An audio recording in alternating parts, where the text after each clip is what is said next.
Hello everybody, Mark, aka the Nerdy Punk, back again today for a new video.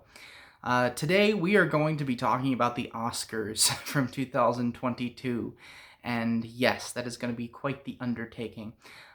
Everybody's been talking about it, just happened last night, and I want to give my thoughts overall on the overall show itself and kind of my interpretations of what happened, both with the winners and losers, which I think is a lot less interesting this year, as opposed to, the extracurricular activities that happened and the overall direction of the show, etc. I want to just kind of give my perspective for those of you who may care or may not care.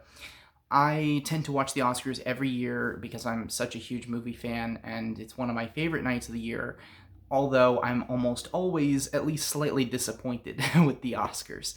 And this year, I think more than ever, I am overwhelmingly disappointed. So, my overall kind of summary of the show gets down to just one word, and that word is incompetence.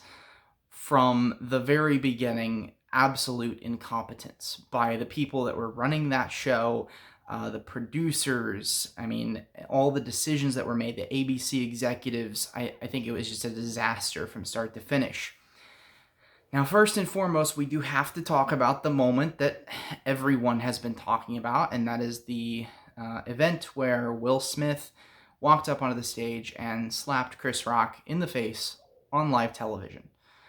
I am incredibly disappointed in both Will Smith for what he did, but also for the executives that were running that show and the Academy as a whole for not doing more.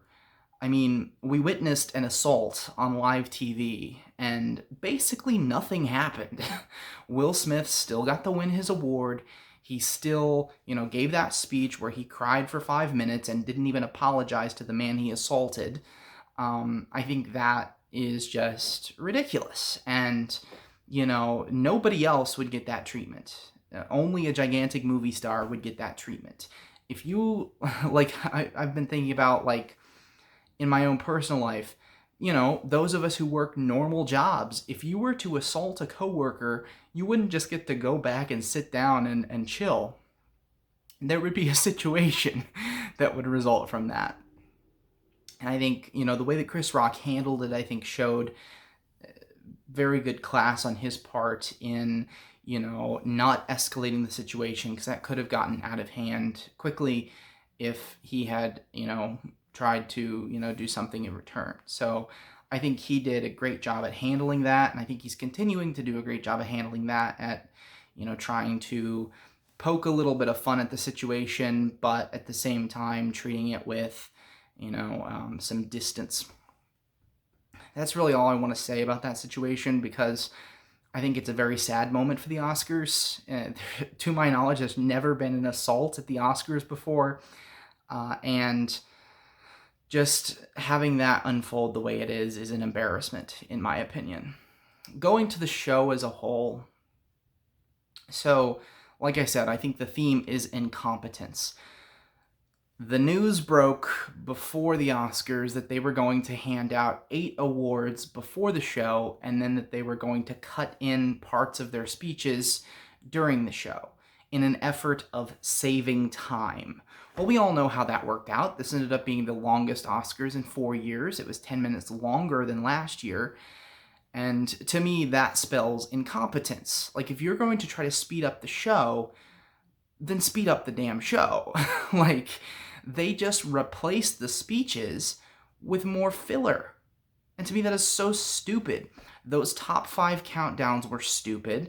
They were trying to bring in the common, film goer by putting out these Twitter polls, and it ended up that Zack Snyder won both Twitter polls. I think that was a dumb decision all the way around. Who needed those top 5 moments? Nobody. Nobody who I think is a legitimate, film lover. Maybe you thought it was cool, maybe you thought it was funny that Zack Snyder, his Justice League movie won the top 5 moments or whatever. And I'm not trying to put down Zack Snyder fans, because I don't judge people at all for what kind of art that they love. I think all art is subjective, and if you think the Justice League by Zack Snyder is the best movie ever, go for it. Have at it, Hoss. But, I don't think that people who really wanted to see who was going to win the Oscars gave a shit about that. And to me, it would have been so much more interesting to watch people who won the awards, give their emotional reaction to that, because it is this tremendous honor. The Oscars are still the #1 movie award that you can possibly win. And a lot of people have emotional reactions, and I think that's what film lovers want to see, is the people get rewarded for their work. And to have the Oscars deem these 8 categories as unworthy of being on the live telecast, I think was ridiculous. And to do that under the guise of saving time and to not actually save time, I think is just sheer incompetence. Some more ridiculous decisions. So the presentation of certain packages and certain awards I thought was dumb. So like they did a 60th anniversary thing for James Bond, which I thought was pretty cool because I'm a James Bond fan. I love that series. But they bring out Tony Hawk and 2 other extreme sports athletes to present the James Bond package. Brain explode. Like, what the hell do they have to do with anything? How on earth do Tony Hawk and Shaun White and that other dude that I can't remember his name, what do they have to do with James Bond? Absolutely nothing. When you had Judi Dench in the crowd, you had Javier Bardem in the crowd, you had Rami Malek there, you had, I believe, another person there who was associated with Bond. I can't think of it offhand, but you had so many of these iconic actors who have been in that series, and you do nothing with them. Instead, you bring out Tony Hawk. I don't know what the thinking process was behind that at all. I liked the hosts. I'm glad that they went back to the host format. But they bring in 3 hosts, which I do think was slightly overkill and not necessary to have 3 hosts. I think 1 host would have been just fine. But Amy Schumer, Regina Hall, and Wanda Sykes, I thought were all very funny, and most of their jokes landed, although they weren't, the most innovative jokes in the world. They were funny, I thought. However, I don't think there needed to be 2 monologues. Again, there was the 3 hosts that give their opening monologue, and then Amy Schumer comes out for her own individual monologue. To me, there didn't need to be 2 monologues. Again, you're trying to save time. Why are you doing that? But I did enjoy the hosts, even though they were used quite limited, in a limited capacity, it seemed. The Pulp Fiction reunion, I thought, was one of the bright spots. As you can see by the poster behind me, new poster. I am a huge Pulp Fiction fan. I think if you asked me today, I would consider Pulp Fiction to be my favorite movie of all time. So I was very excited to see Uma Thurman, John Travolta, and Samuel L. Jackson reunite on stage. I thought their little skit was really fun. So I did enjoy that. Although it was quite random. I know Samuel L. Jackson was getting that award, Lifetime Achievement Award, but it was the 28th anniversary of Pulp Fiction. To me, that didn't make a whole lot of sense as to why they're picking that year just randomly. But I enjoyed it nonetheless. The fact that this award show was run by ABC, I thought was unfortunate as well. I know ABC traditionally carries the Oscars, but of course ABC is owned by Disney, and the ads felt like a nonstop barrage of just Disney Plus, Disney Plus, Disney Plus, Hulu, Disney Plus, Disney Plus. I get they're a company, they're trying to promote their product, but again, you're looking for a place to save time, cut down the ads. Like, you may make a fraction less money, but if you want to save time, do that. They would only present 1 award, maybe 2, and then they would cut for an ad. And it felt slimy, capitalist, ickiness. It made me feel icky. And it felt useless. Like, other than to give me time to go make more drinks, like that was the only usefulness of the ad breaks. When Troy Kotsur won the award for Best Supporting Actor, which I thought was a very emotional moment and one of the best moments of the night, they then cut to Chris Evans, who gives this most like bland congratulations. Like you could tell he recorded it ahead of time for every single award winner, and he didn't give two shits about who he was calling out and congratulating. And then he cuts to a clip from the new Buzz Lightyear movie. That just felt slimy to me, and I didn't like that at all. My final kind of point as to the show itself, and then we'll get to the winners and the losers. I want the Oscars to be for movie lovers. And I realize that the people who are running the Oscars will not watch this video, and they probably don't have any idea who I am. So I don't have any delusion of grandeur that I have this platform to speak to the Oscar runners. But, you know, if I could speak to them, if I could sit them down and talk to them, I want them to make the show for movie lovers and movie lovers alone, because so much of this just feels like needless pandering to try to get the audience that you lost. It's no secret that the Oscar ratings have declined in the past 5-10 years, and they're never going to get to the level that they were. Like, I would be shocked. The amount of people that I've talked to today, you know, going back to work and everything, just the general public about the Oscars, the overwhelming thing that I've heard is that I didn't watch, or the only thing that they've been talking about is the Will Smith situation. They clearly don't care. And I think that's a pity, because I love movies so much. I love the film industry, and I want as many people to see some of these movies as possible, because I think they're truly fantastic movies.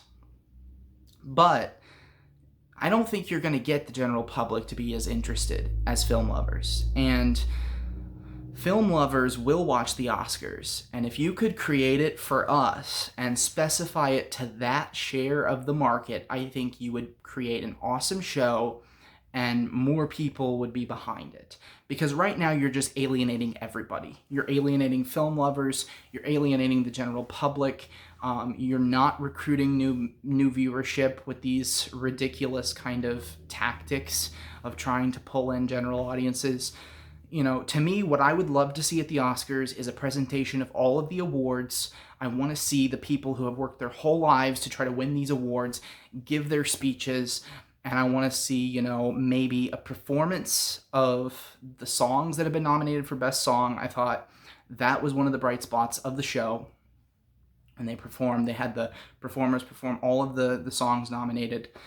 I'd like to see that. I'd like to see more reunions of big movies. I thought the Godfather reunion was really cool. Pulp Fiction, of course. All these movies that film lovers love. If you could bring that together somehow every year, I think that would be great. And if you could streamline it and focus on that and not all this extra bullshit, then I think you'd have a pretty good Oscars. So that's my pitch. Yeah, let me know what you think in the comments. Let's get on to winners and losers. So I thought it was just overwhelmingly predictable and boring, in my opinion. There were no big surprises for me. I didn't fill out an Oscar ballot, but if I had, I think I would have gotten probably at least 18 to 20 correct out of 23, because if you've been following this at all and following the odds, none of this surprised me. The first thing, obviously, is to mention the Best Picture winner, which was Coda. Coda is one of only 2 Best Picture nominees that I didn't see, and I definitely need to watch it. The main reason I didn't watch it was because it was on Apple TV Plus, a streaming service that I do not have, and I really don't want to add another streaming service to my monthly bills. So I'm going to see if I can find the film in some other capacity. I'm sure since it's won Best Picture, it will be released on Blu-ray or 4K, and I'll hopefully pick that up and give it a chance. I've heard nothing but good things from people that I do respect in terms of their opinion on movies. So I am excited to see Coda. And, you know, if you knew what was going on with the Oscars, you weren't surprised by that. If you were kind of not paying close attention, you may have been very surprised, because Coda did break tons of statistics. The statistics were overwhelmingly stacked against them, and it's only really been in the last couple weeks that people have been seriously talking about Coda as Best Picture. I will say I am disappointed that Power of the Dog did not win Best Picture. I wanted it to. I was pulling for it. I just watched it the night before the Oscars on Saturday, and I really enjoyed it. I thought it was expertly well done. And I hate this kind of impulse that Oscar, voters tend to have, thinking that this movie is too dark or this movie is too weird or we have to go for the feel-good movie. I think that's what happened in 2018 with Green Book. And while I enjoyed Green Book, I don't think it was the best movie of that year. And I think the tendency is to go for these feel-good movies and not the darker, more gritty stuff, the more weird stuff and out there stuff. And I do kind of hate that impulse. I wish those movies would get their day in the sun as well. Going back to Power of the Dog, so Jane Campion won Best Director. I was very happy for that. I think she directed the shit out of that movie, and that was a very good movie, and she is a master of her craft, so I'm happy to see her get rewarded with her, is it her first Oscar, I believe? Yeah, it's her first Oscar for Best Director. I think she's been nominated a couple other times. Dune had a phenomenal night. Dune kicked it out of the park, or knocked it out of the park, shall I say, in terms of the technical categories. It just reaffirmed to me that Denis Villeneuve got overwhelmingly snubbed for Best Director. All of these technical categories, you'll notice with their speeches, they all thanked Denis Villeneuve. And I guess it is the thing to thank the director, but to me it felt so genuine because he was so great in that movie. I think that's his best work, and he is one of the most exciting filmmakers working today. So it still pains me and makes me angry that he did not get a Best Director nomination.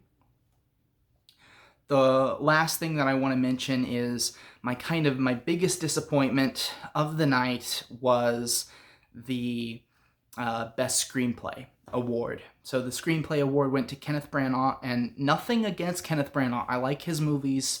I enjoyed Belfast. If I had a vote, it would probably be a Best Picture nomination. It certainly wouldn't be a winner. But I'm disappointed that Paul Thomas Anderson did not win that Oscar. I thought he had a decent chance to win it. I would have predicted Branagh to win, but I thought, PTA had a decent chance to win. The backlash against Licorice Pizza, I also cannot stand. People have issues with that movie. I understand why they do, but to me, that's not intentional. People were complaining about the age gap between the two characters, and it is, certainly strange. And if it were a real life situation, it wouldn't be nearly as entertaining. It would be a lot more creepy. However, it's a movie, and I think the film wasn't trying to take it in that direction. It was trying to say something else with it, and I just feel like people didn't quite grasp that. And then the controversy about the certain jokes made about Asian people. And again, I don't think that was intended to be hateful. If it was intended to be hateful, I would absolutely be right there with you. There's no place for that. But I think, again, that was in there for a different reason. And I just loved the movie overall. So I was disappointed that PTA didn't get an Oscar, because he still hasn't won an Oscar. And I think that is a travesty. The man has made, in my opinion, multiple masterpieces and deserves an Oscar.